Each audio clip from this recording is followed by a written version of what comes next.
dalam membongkar pagar laut di Kabupaten Tangerang.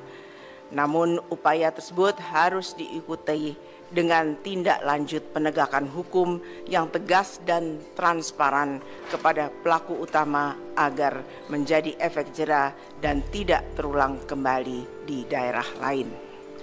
Bapak Ibu hadirin yang saya hormati, terkait dengan isu-isu aktual lainnya, Komisi 4 DPR RI juga ingin meminta penjelasan secara komprehensif antara lain, pertama, tindak lanjut dari penyelundupan penyu hijau di Desa Pangyangan, Kecamatan Pekutatan, Kabupaten Jemberana, Bali.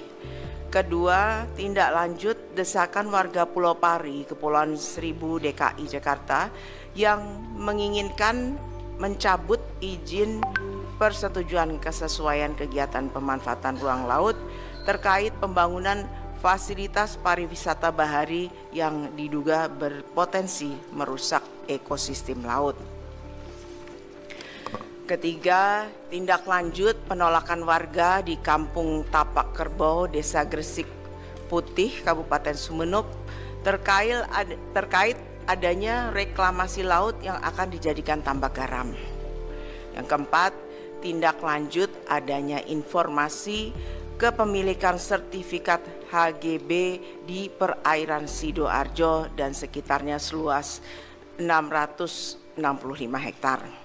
Kelima, tindak lanjut penolakan warga Surabaya terkait rencana reklamasi Surabaya Waterfront Land seluas 1084 hektar yang mengancam mata pencarian masyarakat pesisir.